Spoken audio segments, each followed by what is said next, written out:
everyone, it's Lexi. So in today's video, I'll be sharing with you the top 5 books that I read this winter. So the way this video will be structured is I'll go over all the books that I read during the months of December, January, and February. And then at the end, in no particular order, I'll just kind of highlight more of the ones that made my top 5 list. So without further ado, let's get started. Starting out in December, I first read The Bluest Eyes by Toni Morrison, which I gave a 4 out of 5 stars. Hamnet by Maggie, which I gave a 4 out of 5 stars. One Dark Window and Two Twisted Crowns by Rachel Gillig, which I gave a 4 and a 5 out of 5 stars. Looking for Jane by Heather Marshall, which I gave a 5 out of 5 stars. Trapper Road by Rachel Caine and Carrie Ryan, which I gave a 3 out of 5 stars. One Less Kill by Robert Dugoni, which I gave a 4 out of 5 stars. And the short story collections of Man Jeeves and the Inimitable Jeeves, which by P.G. Wodehouse, which I gave a 3 out of 5 stars. Moving on to the month of January, I first read When We Lost Our Heads, which I gave a 3 out of 5 stars. The Book of Dust by Pullman, which I gave a 4 out of 5 stars. And The Secret Commonwealth by Pullman, which I also gave a 4 out of 5 stars. And finally, moving on to February, I first read House of Flame and Shadow by Sara J. Maas, which I gave a 4 out of 5 stars. Ordinary Monsters by J.M. Miro, which I also gave a 4 out of 5 stars. The Warm Hands of Ghost by Katherine Arden, which I gave a 3 out of 5 stars. And The Running Grave by Robert Galbraith, which I gave a 5 out of 5 stars. So first up, it would have to be the One Dark Window trilogy by Rachel Gillig. This one is one that I had on my shelf for a while and I just happened to pick up on a whim and I was blown away. Like, it was so good, I had to immediately go out and get the sequel to figure out how it ended. But this book, we follow our main character, Elspeth, who is kind of at the young age, it has been cursed, where in this world there is this magical kind of evil mist, and it can cause severe illness in kids, and kids who are people who catch this illness from the fog are put to death. But Elspeth was spared by her father, and people who have been touched by the fog end up getting some magical ability. And so her magical ability is that she has like this monster stuck in her head, and it kind of goes from there. But I really love this. It is tropey, but in a good way, and I really enjoyed it. It was super suspenseful, and the first book particularly ended on such a big cliffhanger that I was like, I need to go out and get the second book. Like, that's how it was, like, that's how intense it was and how much I really enjoyed it. And in particular too, like, I felt like the author did a really good job at like closing out some of the storylines, and you kind of are figuring out like the mystery of the past throughout the 2 books, and the payoff for that was very much well worth it. It was really, really interesting and fun and just a really great read. Like, I was thinking about it and obsessed about it, and I haven't felt that way about it, like a series, in a really long time, so it was really fun to kind of feel that again, which I really enjoyed. It was so good. My fiance ended up picking up this and reading this duology too, and he loved it as well. So it's just a really fun series. I feel like now it's starting to get a little bit more traction online from what I've been seeing, which I'm really happy because I feel like it is underrated. Like, I really enjoyed it and I thought it was well done. So if you're looking for like a fun fantasy with a really cool magic system and, you know, short commitment because it's only a duology, I think this is a really great one to pick up. Next up, I have Looking for Jane, and this book was phenomenal. It was really heartbreaking to read, but it's one of those really impactful books that I think everyone needs to read at least once in their lifetime. In particular, this follows kind of a dual storyline where we follow this young woman who has been sent to this kind of center, basically, where they send, or it takes place in like the 1950s, so she's kind of sent to this kind of church program for, you know, unkept women, and so she's pregnant with a child out of wedlock, and so she is being forced to give up her baby for adoption. After that, we follow another storyline of a woman who ends up becoming a doctor that performs illegal abortions in Toronto, and then we also follow this woman who uncovers this letter that was written by someone else's mother to their daughter, saying that she was actually adopted, and it kind of goes off from there. And it's like the intermingling of these three storylines that are told in different time periods that eventually converge into one point. And I think there are many different important themes and why this book is very important, even though it takes place in Toronto and Canada, where, you know, for you know, women's rights like currently now are significantly better than it is in the States. I think it's very important that these themes are still very important regardless of where they take place. In particular, it really was really interesting seeing the lengths that and like the creativity that women had to have in order to have, you know, control over their body, and like the extent that women would go to. And it highlights the importance of women being able to decide what can happen to their bodies and why that's important, and like how many like deaths were caused by people who did like, you know, backdoor abortions or coat hanger abortions, like why it is very important that women have access to that health care. And one of the major themes of this too is motherhood, and how there's very different types of motherhood, and how motherhood can be defined differently, whether it's through like adoption or biological births and all these things. And that was one of the major themes as well. But this is a book that just makes you mad, especially with all of the things going on with like Alabama and Texas and all these different states within the US where they're stripping women of their rights, and it's like people are going to die. And I think this book is one that is important to kind of showcase why it is life-saving care.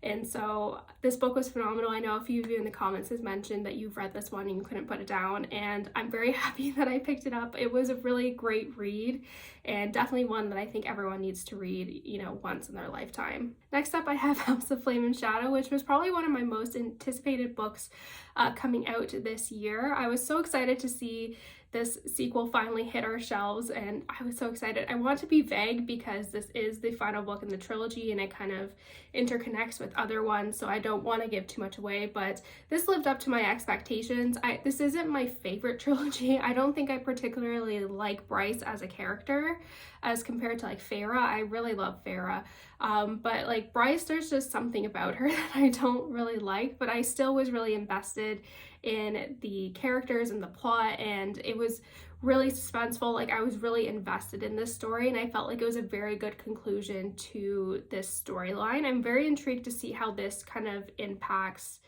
you know, other series down the line. But yeah, this was like kind of everything I hoped it would be. And I know Sara J. Maas, like there is some things that kind of just make me roll my eyes. Like I don't really find like alpha male like personalities to be very, you know, I don't really find that attractive. But you know, some things like make me roll in my eyes like that, and like that overprotectiveness, like I don't like that. But it's just a guilty pleasure read. Like I really enjoy it. And yeah, like I said, it was what I was looking for basically. Next, I have a book that took me by surprise because the reviews on this book were very, very mixed. So I was very curious to see where I would fall within the spectrum. And it is Ordinary Monsters by J.M. Miro. This was one that I really loved. It is kind of like a gothic historical fiction fantasy, kind of all combined into one.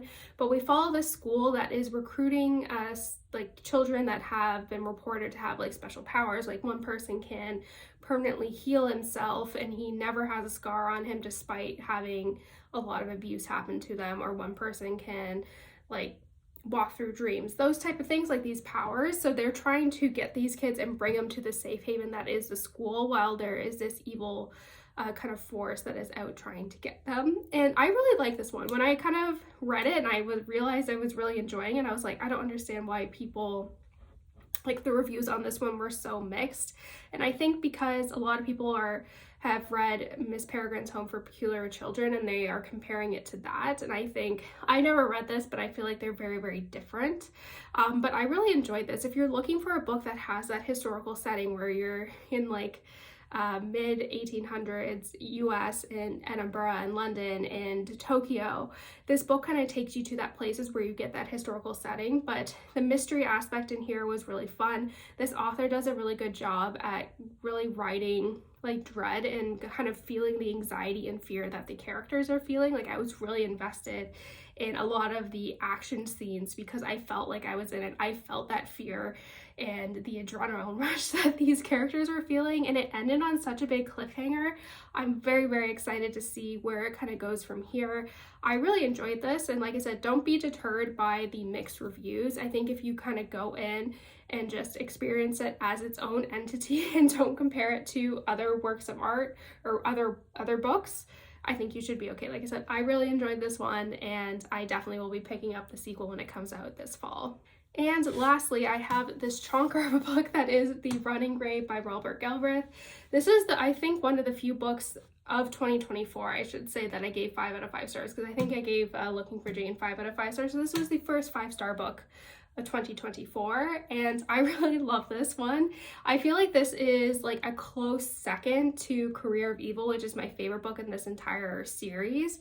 And this one, despite it being like 950 pages, I flew through this. Like I literally read like probably 400-500 pages in one day. Like I could not put this down.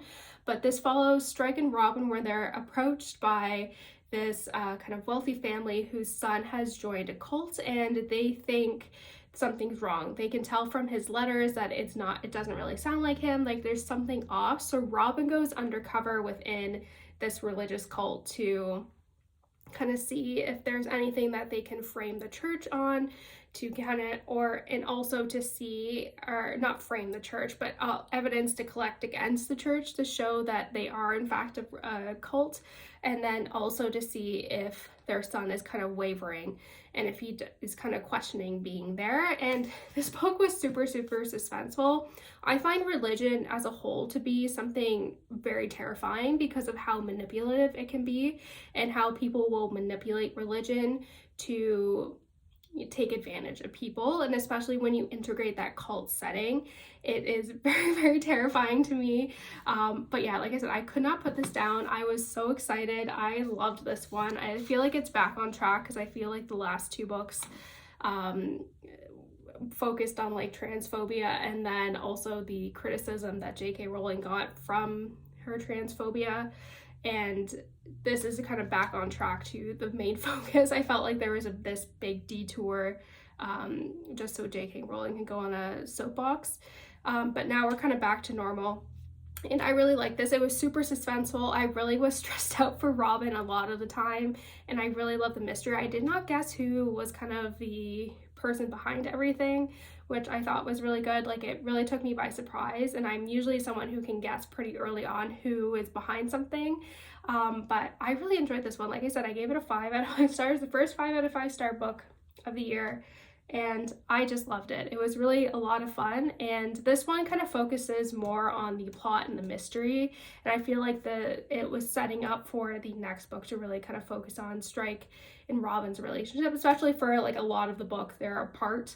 So I'm very interested to see what is in store next. But yeah, this book, despite it being 950 pages, it doesn't read like that, and that is a testament to how gripping this one was. So that's it, guys. Thank you guys so much for watching. I hope you enjoyed this video. Let me know in the comments below what some of your top books were of this winter and all of that fun stuff. So yeah, thank you guys so much for watching. Don't forget to give this video a thumbs up, and I'll see you guys next time. Bye, guys.